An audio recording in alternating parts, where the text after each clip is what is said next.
7-year-old twin brothers play piano at gala, receive their payment in chocolates.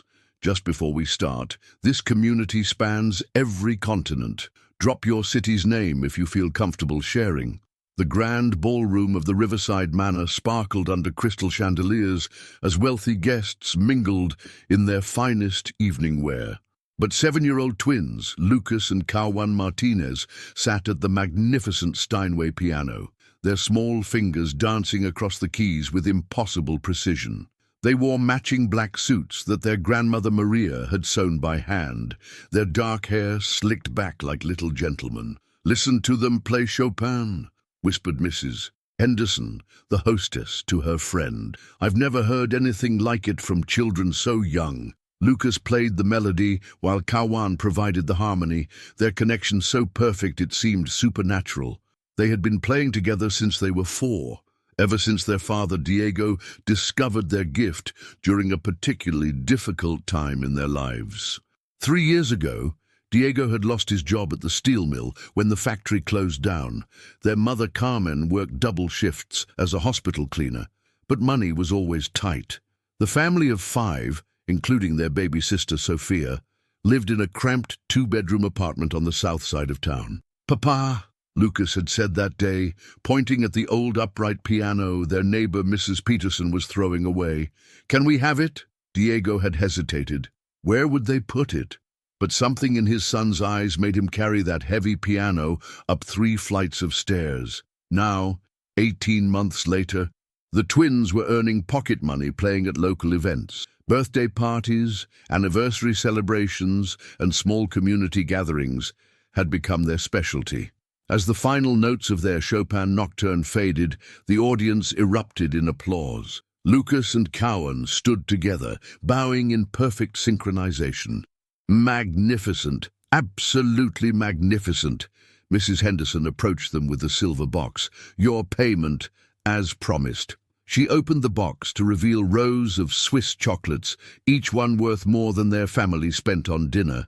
The twins' eyes lit up, not with greed, but with the innocent joy of children who still found magic in simple pleasures. "Thank you, Mrs. Henderson," they said in unison, their voices carrying a maturity beyond their years. Diego appeared at their side, beaming with pride. "Ready to go home, boys?" "Papa," Kawan said, holding up the chocolate box, "can we share these with Sophia? And save some for Mama when she gets home from work?" Lucas added. Diego's heart swelled. Despite their extraordinary talent, his sons remained the generous, loving children he and Carmen had raised. As they walked through the parking lot toward their old Honda Civic, Lucas felt a warmth that had nothing to do with the October evening. Their family was together, healthy and happy.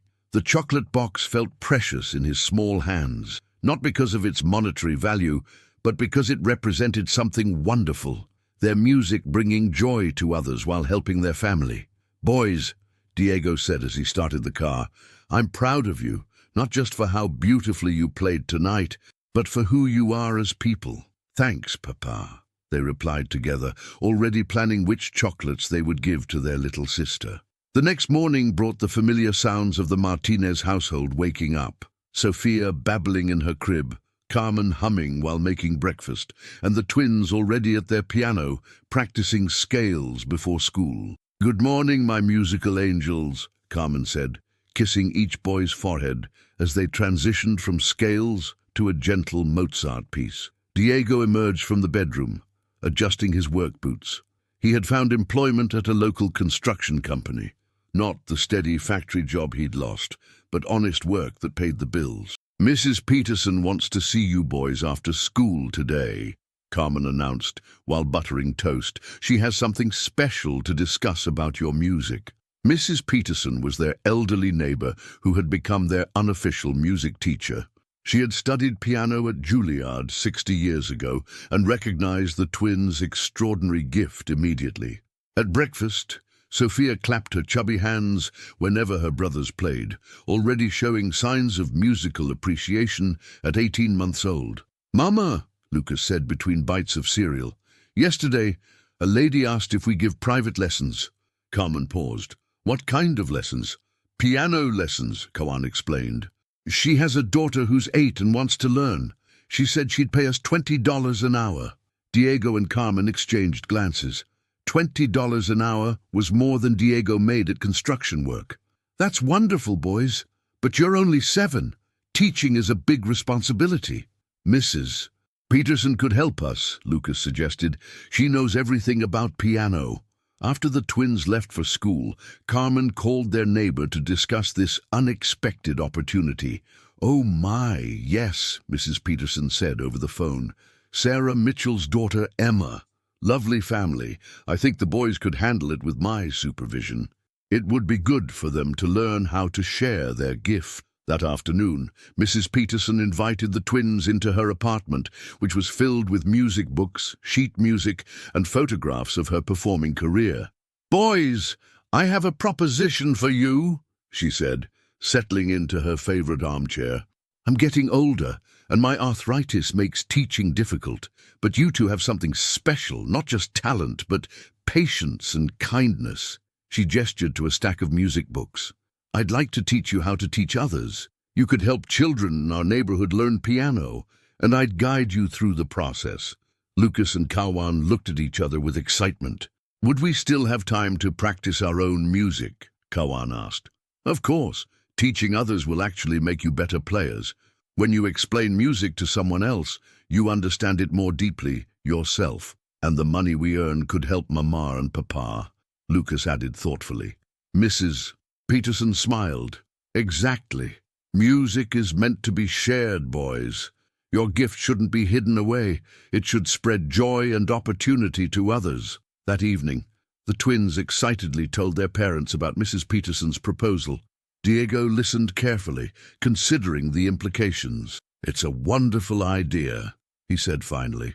"But school comes first, always, and you must promise to stay humble and kind, no matter how successful you become." "We promise, Papa," they said together. Outside, autumn rain began to fall gently, but inside the Martinez apartment, the future was looking brighter than it had in years. 2 weeks later, the Martinez family's small living room had been transformed into an impromptu music studio. Mrs. Peterson sat in the corner, observing as 8-year-old Emma Mitchell struggled through her first piano lesson with Lucas as her patient teacher. "Remember, Emma," Lucas said gently, "your fingers are like little dancers. They need to be light and graceful, not heavy and stomping." Kawan demonstrated the proper finger position, while Emma giggled at the comparison. "Like this, see? Pretend your hands are floating on clouds." Mrs. Peterson nodded approvingly. The twins had natural teaching instincts that couldn't be learned from textbooks. "I think that's enough for today," Lucas announced after 30 minutes. "Practice these scales every day, and next week we'll learn a real song." Emma's face lit up. "A real song? Like what you played at my cousin's wedding?" "Maybe something a little easier to start," Kawan said with a grin. After Emma left with her mother, Mrs. Peterson praised the boys. "You're natural teachers. Emma learned more in 30 minutes than most students learn in a week." Word spread quickly through their neighborhood about the talented twin teachers. Within a month, they had 5 regular students ranging from age 6 to 12. Diego watched proudly as his sons balanced their schoolwork, their own practice time, and their teaching responsibilities. The extra income was helping the family in ways beyond just paying bills. They had bought Sophia new clothes and were even saving money for the first time in years. "Boys," Carmen said one evening as they finished teaching their last student of the day, "your father and I want to talk to you about something important." Lucas and Kawan exchanged glances. Had they done something wrong? "Don't worry," Diego laughed, seeing their concerned expressions. "You're not in trouble. We want to discuss your future." They gathered around the kitchen table, where Carmen had prepared hot chocolate and cookies. "Your talent is extraordinary," Carmen began. "Mrs. Peterson thinks you should consider entering the Young Musicians competition next spring." "What's that?" both boys asked simultaneously. "It's a statewide competition for children under 12, Mrs. Peterson explained, appearing in the doorway. "The winner gets a scholarship to the prestigious Riverside Music Academy. But that costs thousands of dollars, Diego said. Money we don't have. That's exactly why the scholarship matters, Mrs. Peterson replied. These boys could receive world-class training without the financial burden. Lucas frowned thoughtfully. Would we still live at home? Of course, Carmen assured him. The academy offers after-school and weekend programs for local students. And we could keep teaching our students? Kawan asked. Absolutely.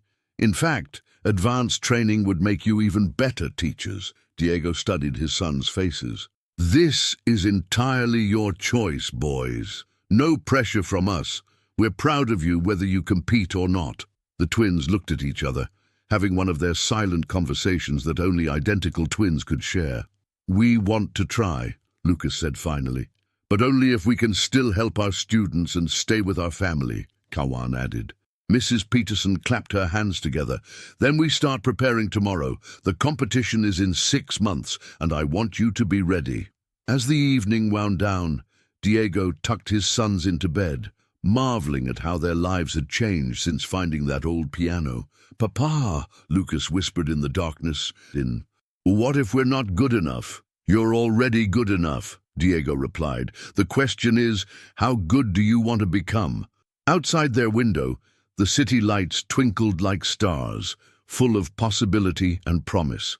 Christmas morning arrived with the kind of magic that only happens when love fills a home more completely than expensive gifts. The Martinez family gathered around their small tree, where homemade ornaments hung alongside the few store-bought decorations they could afford. Look what Santa brought, Sophia squealed. Though at almost 2 years old, she was more interested in the wrapping paper than the gifts inside. Lucas and Kawan had pooled their teaching earnings to buy presents for everyone. For their parents, they had purchased a small digital camera so the family could capture precious moments. For Sophia, they chose a toy piano that played melodies when she pressed the colorful keys. And this is for you, Mrs. Peterson, Kawan said, presenting their elderly neighbor with a carefully wrapped package. Inside was a framed photograph of the twins at their piano, signed with a note, "To our first and best teacher, with love and gratitude." Mrs. Peterson wiped tears from her eyes. This is the most beautiful gift I've ever received. Diego and Carmen had saved for months to buy their sons something special. A collection of advanced sheet music and a small recording device so they could listen to their own performances and improve. Now you can hear yourselves the way we hear you, Carmen said, hugging both boys. The day was filled with music, laughter, and the kind of simple joy that money couldn't buy. The twins played Christmas carols while the families sang along, their voices creating a harmony that echoed through the apartment building.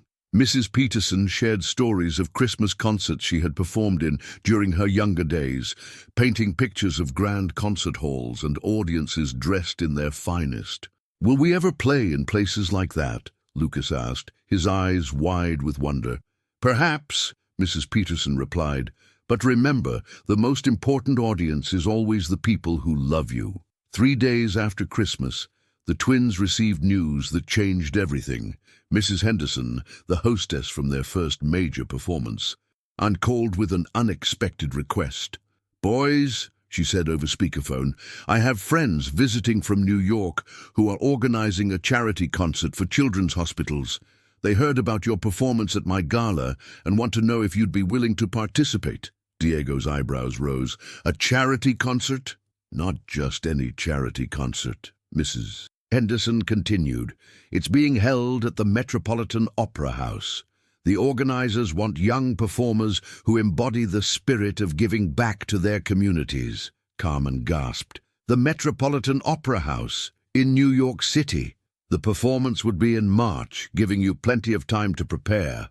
All expenses would be covered, and your participation would help raise funds for music therapy programs in children's hospitals nationwide. The twins looked at each other, then at their parents, then at Mrs. Peterson, who was nodding encouragingly. Could our family come with us? Kawan asked. Of course. This is a family invitation. The organizers specifically mentioned how impressed they were with your humility and family values. That evening, the Martinez family held another kitchen table meeting. This time, the decision was easier. "It's not about fame or money," Lucas said thoughtfully. "It's about helping sick children feel better through music. Just like how music helped us when Papa lost his job," Kawan added. Diego felt his chest swell with pride. His sons understood something that many adults never learned. True success came from using your gifts to help others. "Then it's settled," he announced. "We're going to New York." As they began planning for their biggest adventure yet, none of them could imagine how this opportunity would transform not just their careers, but their understanding of what it meant to be a family. January brought intensive preparation for the New York performance. Mrs. Peterson had arranged for the twins to practice at the community center, where they could use a full-size grand piano similar to what they would encounter at the Metropolitan Opera House. "The acoustics will be different," she explained, watching them adjust to the larger instrument. "In a concert hall that size, every note carries much farther." The twins were learning to adapt their playing style, developing more nuanced control over dynamics and expression. Their chosen pieces included a Bach invention, a Chopin waltz, and something special, a duet arrangement of Amazing Grace that Mrs. Peterson had written specifically for them. "Why Amazing Grace?" Lucas asked during one of their practice sessions. "Because it's a song about redemption and hope," Mrs. Peterson replied. "It speaks to people's hearts, regardless of their background or beliefs. For a charity concert, it's perfect." Meanwhile, their teaching responsibilities continued to grow. Word had spread about the twins' upcoming New York performance, and suddenly every parent in the neighborhood wanted their children to study with the famous piano boys.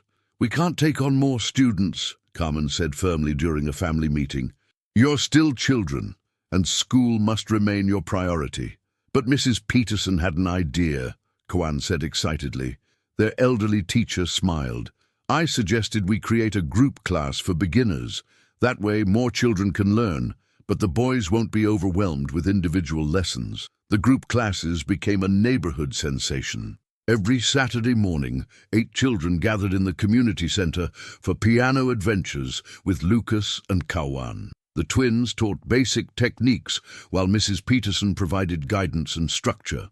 "Teaching groups is different than teaching individuals," Lucas observed after their first class. "You have to watch everyone at once." "But it's more fun," Kawan added.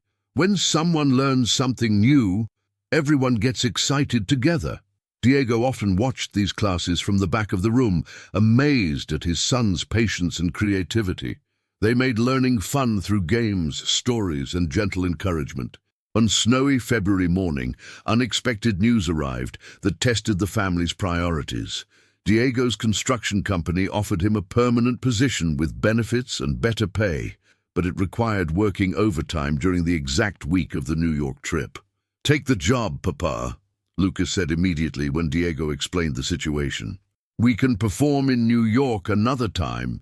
"But this is the Metropolitan Opera House," Carmen protested. "It's the opportunity of a lifetime." "Family comes first," Kawan said, echoing words they had heard their parents say countless times. Diego was torn. The steady income would provide security they had never known. But watching his sons sacrifice their dreams for his job opportunity broke his heart. Mrs. Peterson, however, had a different perspective. "Diego, sometimes opportunities come at inconvenient times, precisely to test what matters most to us. If this performance is meant to be, a solution will present itself." That solution came from an unexpected source. Mr. Rodriguez, Diego's foreman, heard about the conflict and made a proposal. "Martinez, you're the best worker I've had in years. Take your family to New York. When you come back, the permanent position will still be here." "But the company policy." "Sometimes good workers are worth bending policies for." "Besides," Rodriguez smiled, "my daughter Maria is one of your son's students. I've seen what those boys can do. They represent something special." The night before their departure to New York, the entire neighborhood gathered for a send-off party. Parents, students, friends, and community members filled the recreation center to wish the Martinez family well. "You're not just representing yourselves," said Mr. Chen, whose daughter Lisa was one of their star pupils. "You're representing all of us, everyone who believes that talent and hard work can overcome any obstacle." As the twins played a farewell concert for their community, Lucas felt something profound. They weren't just going to perform in New York. They were carrying the hopes and dreams of everyone who had supported them along the way. The morning of departure dawned crisp and clear, with New York City waiting like a glittering promise on the horizon. The Martinez family stood at the airport gate, their small suitcase containing everything they needed for their 3-day adventure. Sophia clutched her toy piano, already fascinated by the airplanes visible through the terminal windows.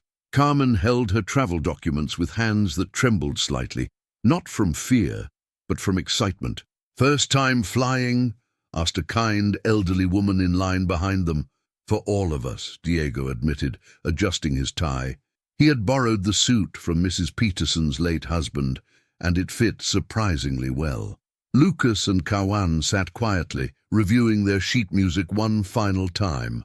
Mrs. Peterson had traveled with them, insisting that she wanted to see her students perform on one of the world's greatest stages.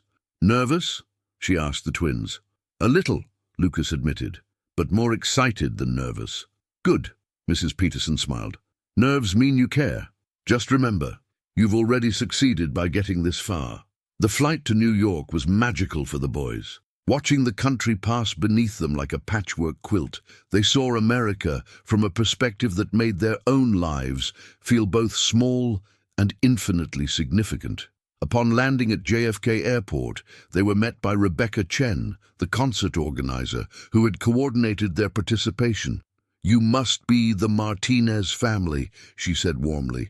"Welcome to New York. We're so excited to have you as part of our concert." The taxi ride into Manhattan left everyone speechless. The towering buildings, the bustling crowds, the energy of the city, it was overwhelming and exhilarating simultaneously. Their hotel room overlooked Central Park, and the twins pressed their faces against the window, trying to absorb every detail of the famous skyline. "Tomorrow we visit the Metropolitan Opera House for sound check," Rebecca explained. "Tonight, rest and enjoy room service, our treat."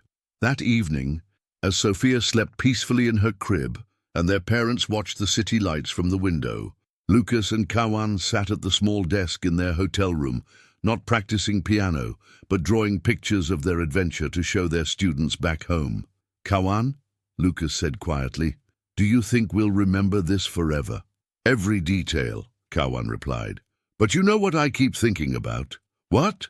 "Mrs. Patterson and Emma and all our students back home. I can't wait to tell them about this." Mrs. Peterson overheard from her adjoining room and smiled. These boys understood something precious. Success was meaningless unless it could be shared with those you loved. The next morning brought their first glimpse of the Metropolitan Opera House.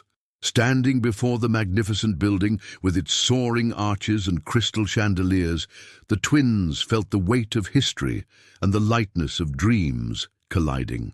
"Thousands of the world's greatest musicians have performed here," Rebecca told them as they walked through the grand foyer. "Tonight, you join that tradition."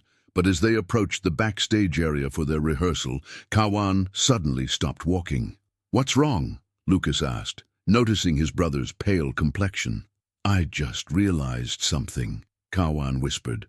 "After tonight, everything changes. We'll never be just the little boys who found a piano in the dumpster." Diego knelt down beside his sons. "You're right, everything will change, but you know what won't change? You'll still be my sons, you'll still love each other, and you'll still remember that music is about bringing joy to others." Lucas took Kawan's hand. "Ready to play our hearts out?" "Ready," Kawan replied, and together they walked toward the stage that would transform their lives forever. The sound of their footsteps echoed through the hallowed halls, marking the end of one chapter and the beginning of something extraordinary. The backstage area of the Metropolitan Opera House buzzed with nervous energy as performers from across the country prepared for the charity concert. Lucas and Kawan sat in a corner, their small hands folded in their laps, watching teenage violinists and adult opera singers warm up with intimidating virtuosity. "Maybe we don't belong here," Lucas whispered, observing a 16-year-old cellist executing impossibly complex passages. Mrs. Peterson, adjusting their bow ties one final time, overheard and knelt beside them. "Boys, talent isn't measured by age or complexity. It's measured by the heart you put into your performance." Rebecca Chen appeared with their performance schedule. "You're third on the program, right after the children's choir from Boston. The audience is already arriving. We have a full house tonight." Through the curtain, they could glimpse the magnificent auditorium filling with elegantly dressed patrons. The scale was overwhelming, nearly 4,000 seats rising in dramatic tiers toward an ornate ceiling that seemed to touch the heavens. Diego and Carmen had been seated in the family section, with Sophia sleeping peacefully in Carmen's arms, despite the grandeur surrounding them. They looked proud but nervous, understanding that this moment would define their son's musical future. 5 minutes until places," called the stage manager. The twins stood and walked to the wings, where they could see the current performers, a youth orchestra from Chicago playing Beethoven with precision that drew thunderous applause. "Remember," Mrs. Peterson said, placing gentle hands on their shoulders, "you're not here to impress anyone. You're here to share the gift that brought your family together." Kawan nodded, then turned to his brother. "Lucas, remember our first performance, Mrs. Henderson's garden party, when we were so nervous we almost played in different keys?" Lucas smiled at the memory. "But we listened to each other and found our harmony," Kawan continued. "That's all we need to do tonight." The announcer's voice echoed through the hall. "Ladies and gentlemen, please welcome 7-year-old twins Lucas and Kawan Martinez from Riverside, California." As they walked onto the stage, the massive audience seemed to fade away. There was only the gleaming Steinway piano, the warm stage lights, and each other. They adjusted the bench together, a practiced motion that spoke of countless hours of shared practice. Lucas placed his hands over the keys for their opening piece, Bach's Invention No, one in C major. The first notes rang clear and pure through the acoustically perfect hall. Immediately, something magical happened. The technical perfection they had witnessed from other performers didn't matter anymore. What mattered was the story their music told, of two small boys who had found joy in harmony, who had learned that the greatest gift wasn't talent, but the ability to touch hearts. Their Bach flowed into Chopin's Minute Waltz, played with a delicate touch that made the complex piece sound like a conversation between old friends. The audience was completely silent, drawn into the intimate world the twins created through their music. For their final piece, Mrs. Peterson's arrangement of Amazing Grace, something extraordinary occurred. As the familiar melody filled the vast space, people throughout the audience began to hum along softly. The song that had comforted millions across generations was being shared by two children who understood its message of hope and redemption. The final notes lingered in the air for a moment that seemed eternal. Then the applause began, not the polite appreciation typical of classical concerts, but something deeper. People were standing, many wiping tears from their eyes. In the family section, Diego held Carmen close as they watched their sons bow with the same humble grace they showed at neighborhood performances. Sophia had awakened and was clapping her tiny hands, adding her own innocent joy to the moment. As Lucas and Kawan walked off stage, they felt transformed, not because of fame or recognition, but because they had discovered something profound. Their music could bridge any distance between hearts. The reception following the concert was held in the Opera House's elegant Grand Tier restaurant, where crystal chandeliers cast warm light over tables laden with delicacies the Martinez family had only seen in magazines. Lucas and Kawan stood close to their parents, overwhelmed by the attention from donors, musicians, and music industry professionals who wanted to meet the remarkable twins from California. "Your performance was extraordinary," said Dr. Margaret Williams, a pediatric oncologist from Children's Hospital of Philadelphia. "I work with young patients every day, and I could hear in your music exactly the kind of healing power we need in our music therapy programs." Carmen's eyes welled with tears as she understood the real impact of her son's gift. This wasn't about entertainment or even artistry. It was about bringing comfort to suffering children. "Mrs. Martinez," Dr. Williams continued, "would you consider allowing the boys to record their arrangement of Amazing Grace? We'd love to use it in our hospital's meditation rooms." Before Carmen could answer, Lucas tugged at her dress. "Mama, what's a meditation room?" Dr. Williams knelt to the boy's level. "It's a quiet place where families go when they're scared or sad. Music helps them feel less alone." "Like when Papa lost his job and we were scared?" Kawan asked. "Exactly like that," Dr. Williams smiled. The twins looked at each other, communicating in their silent twin language. "We'd like to help," Lucas said simply. A distinguished gentleman approached their group. James Mitchell, director of the Lincoln Center Young Artists Program. "Mr. and Mrs. Martinez, I'd like to discuss an opportunity for Lucas and Kawan." Diego immediately tensed.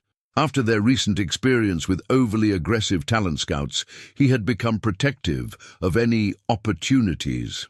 "Nothing invasive," Mitchell quickly assured him, reading Diego's expression. "We offer summer workshops for exceptional young musicians, 3 weeks in July, right here in New York. The boys would work with master teachers while living at home base with other families." "What would they learn?" Mrs. Peterson asked, her experienced eye evaluating this new proposal. "Advanced technique, music theory, ensemble playing, and most importantly, how to develop their gifts while remaining grounded young people. We emphasize character development alongside musical growth." Mrs. Peterson nodded approvingly. "That sounds quite different from most competitive programs." "It is. We've learned that technical brilliance without emotional maturity creates performers, not artists. Lucas and Kawan already understand something many adult musicians never grasp, that music serves humanity, not the other way around." As the evening wound down, the family found themselves alone for a few minutes on the Opera House's grand staircase. The building was nearly empty now, but the echoes of their performance seemed to linger in the marble halls.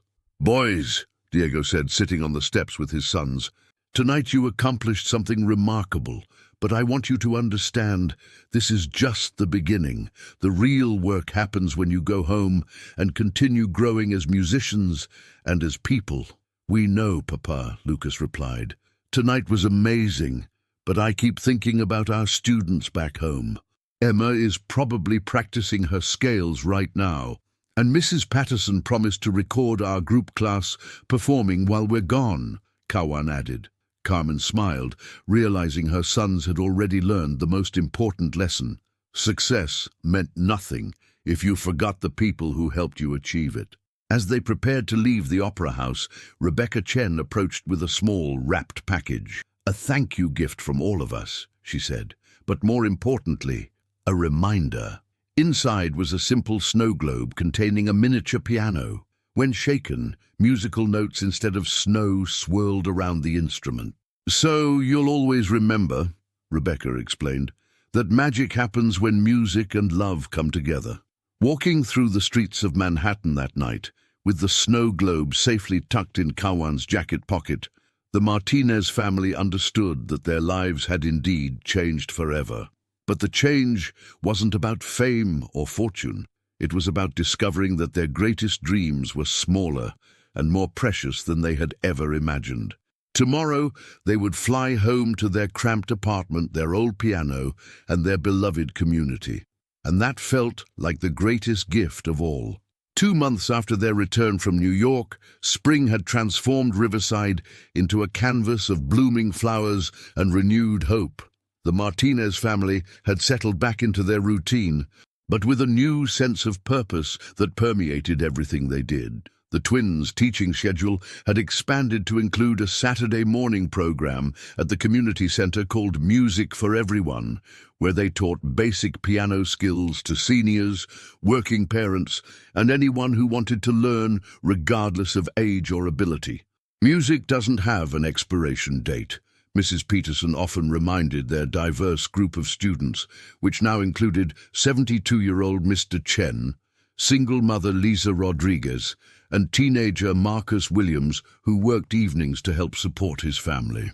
On this particular Saturday morning, the community center buzzed with an unusual excitement. Dr. Williams from Philadelphia had driven across the country to visit Riverside and see the twins' community work firsthand. I wanted to understand the environment that produced such remarkable young musicians, she explained to Diego and Carmen as they watched Lucas patiently help Mr. Chen navigate a simple melody. "Look at that," Dr. Williams observed, pointing to where Koan was teaching Marcus a jazz chord progression. "Koan is learning as much as he's teaching. That's the mark of a true educator." The morning session concluded with their traditional group performance, where all students, regardless of skill level, played a simple arrangement together. Today's piece was "This Little Light of Mine," chosen because everyone could participate at their own level. As the final chords faded, Dr. Williams wiped tears from her eyes. "This is exactly what our hospital patients need," she said. "Not perfection, but connection." After the students left, Dr. Williams made an unexpected proposal. "I'd like to invite your entire family to Philadelphia this summer, not for the boys to perform, but to help us establish a similar community music program at our hospital." Carmen looked puzzled.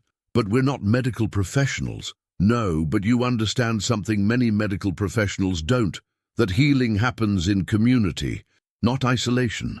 We want Lucas and Kawan to teach our young patients, and we want you and Diego to help train the families."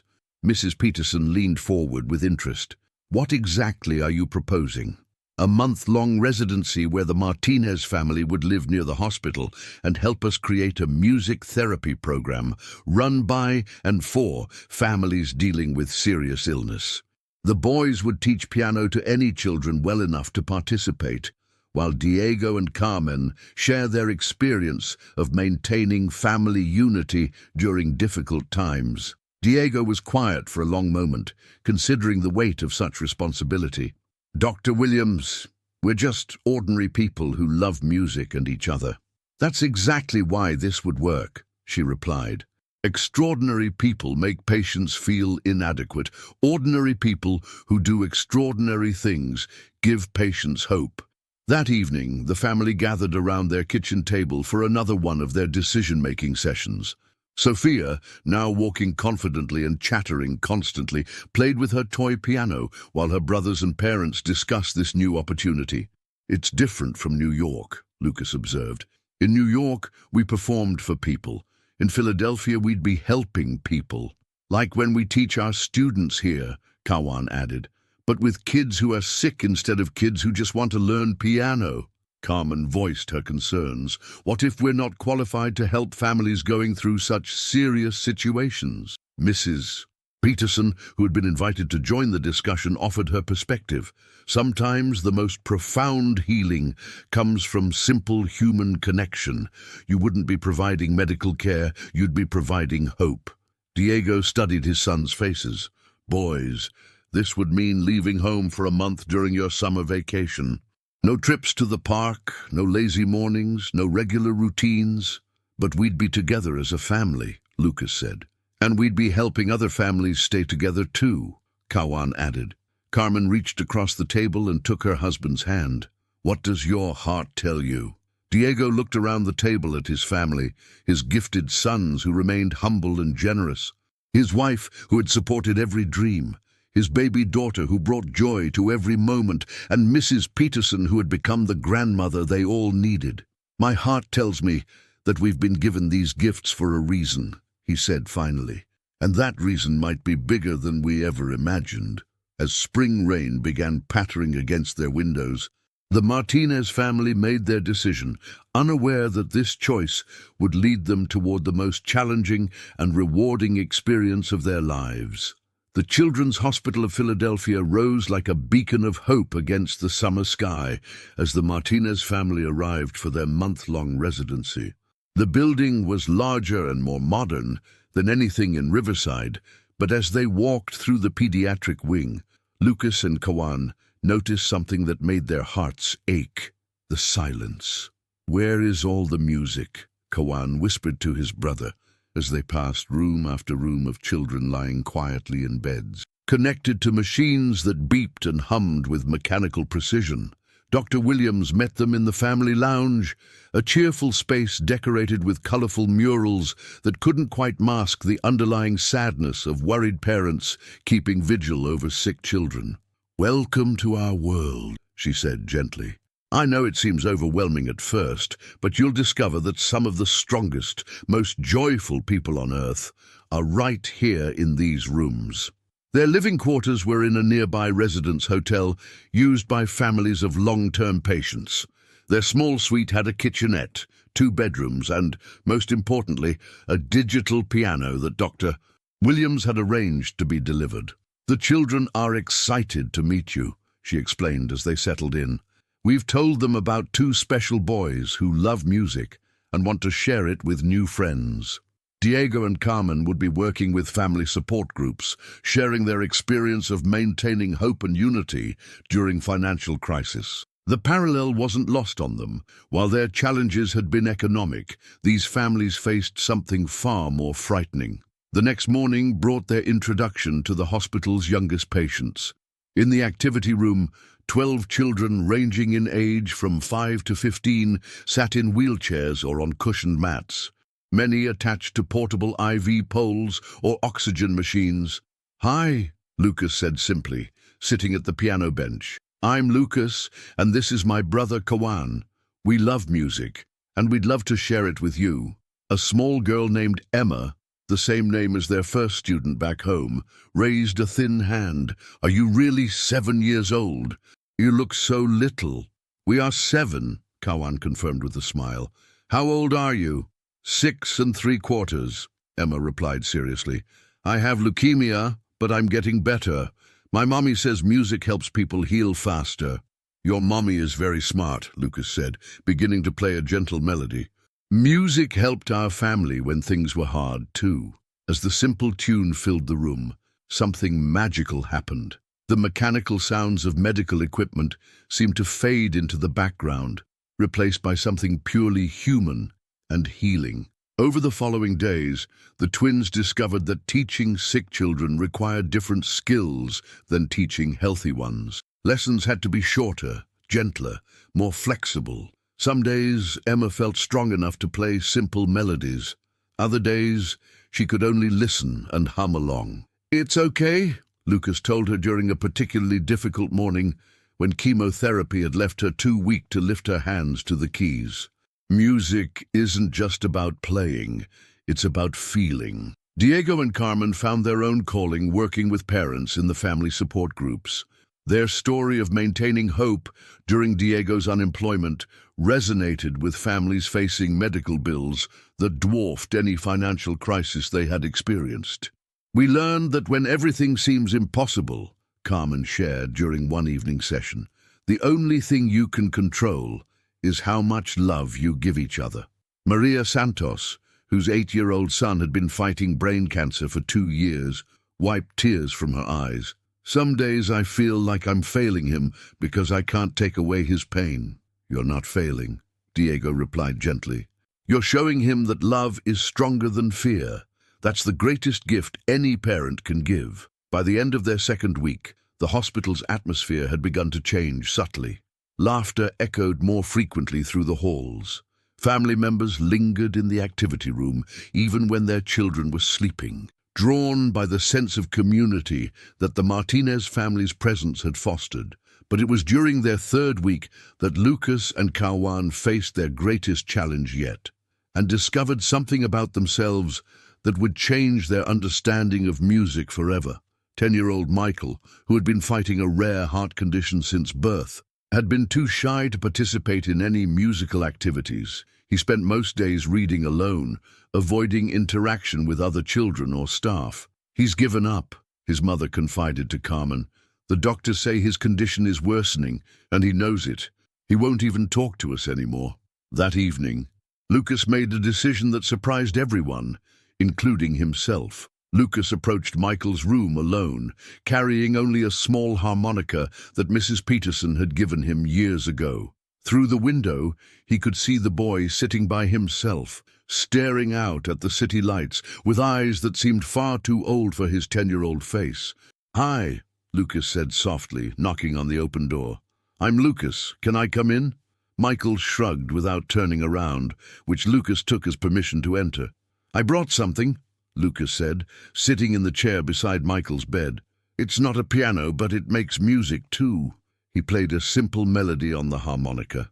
"Twinkle, twinkle, little star," but with such gentle expression that the children's song became something profound and comforting. Michael turned slightly, curiosity flickering in his eyes for the first time in weeks. "My brother and I usually play piano together," Lucas continued, "but sometimes it's nice to make music by yourself too. Want to try?" For several minutes Michael said nothing. Then, barely audibly, he whispered, "I don't know how." "That's okay," Lucas replied, offering him the harmonica. "Nobody knows how until they try, and trying is the only part that matters." Michael held the instrument with hands that trembled slightly. Whether from illness or nervousness, Lucas couldn't tell. When he blew his first tentative note, it came out as a harsh squeak that would have embarrassed any healthy child. But Lucas smiled as if he had heard a symphony. "That was beautiful.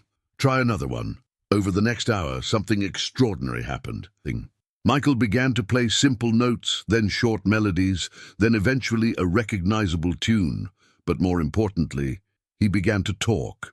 "I used to play baseball," he said between harmonica attempts. "Before I got sick, I was pretty good too." "I bet you were," Lucas replied. "What position?" "Shortstop. I could catch anything." Michael's eyes lit up with the memory. "My dad said I had natural reflexes." "You still do," Lucas observed. "Listen to how quickly you learned that melody.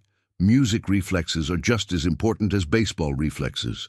Word of Lucas's breakthrough with Michael spread quickly through the hospital staff. By the next morning, Kawan had joined his brother in Michael's room, and they were teaching him simple duets where Michael played harmonica, while one twin accompanied on a small keyboard. Dr. Williams watched from the doorway, amazed at the transformation. "In 2 years of treatment, we've never seen Michael engaged like this." But the real miracle came 3 days later, when Michael asked if he could join the group music session. Walking slowly but determinedly, he entered the activity room where the other children were gathered around the piano.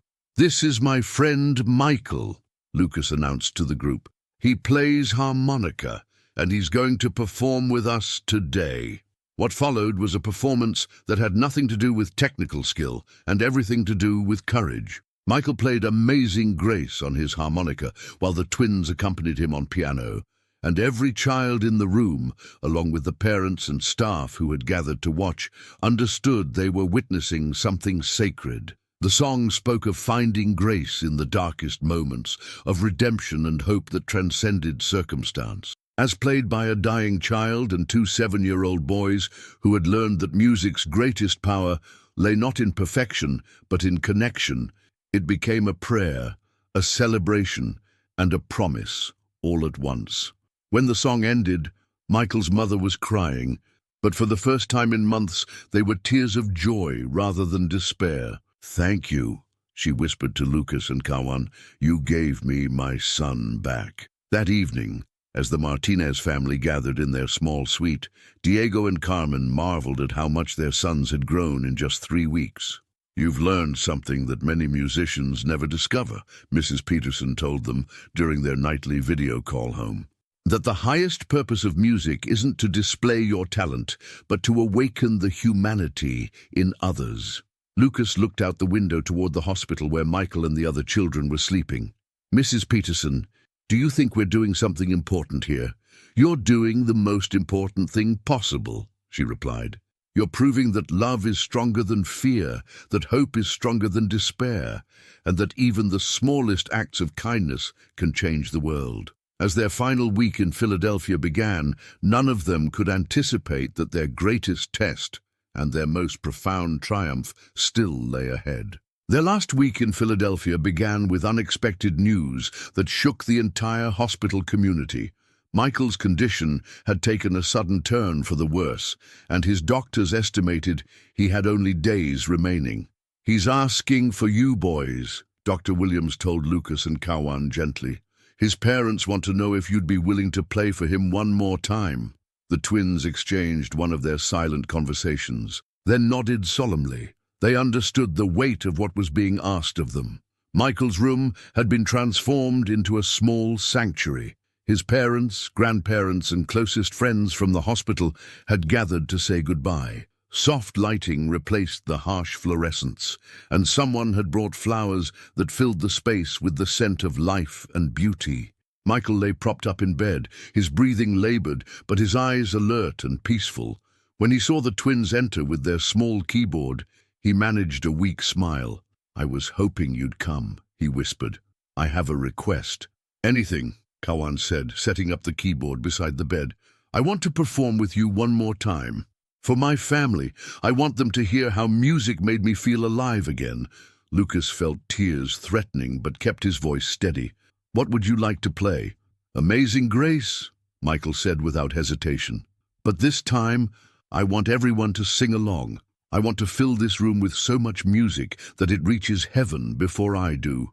The twins positioned themselves at the keyboard while Michael held his harmonica with hands that barely had strength to grip the instrument. As the first notes of the beloved hymn began, something extraordinary happened. Michael's parents began singing softly, their voices breaking with emotion but growing stronger with each word. The grandparents joined in, then the nurses who had gathered in the doorway, then other patients and families who had been drawn by the music echoing through the halls. "Amazing Grace, how sweet the sound that saved a wretch like me." Michael's harmonica weaved in and out of the melody, sometimes strong and clear, sometimes barely audible, but always present, a testament to a young boy's refusal to let illness steal his voice. "I once was lost, but now I'm found. Was blind, but now I see." As the song built to its crescendo, Michael's eyes found each person in the room, as if memorizing their faces and storing their love for the journey ahead. When the final notes faded, the silence that followed was not empty, but full, charged with love, gratitude, and the kind of peace that comes only when people face life's deepest mysteries together. "Thank you," Michael said to the twins, his voice barely above a whisper.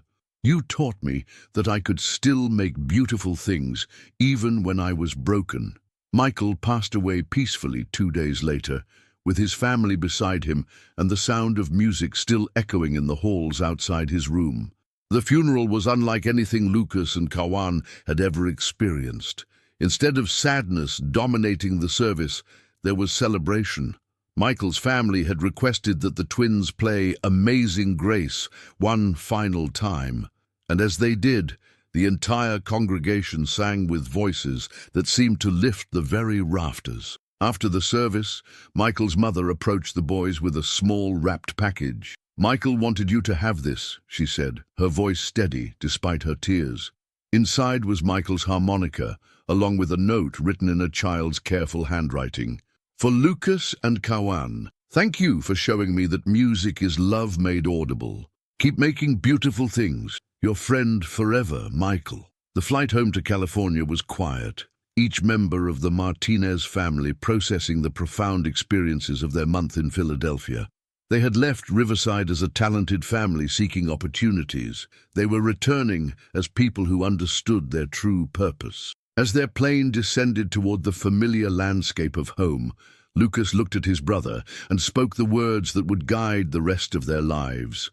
"Kawan, we're not just musicians, we're healers." "I know," Kawan replied, clutching Michael's harmonica.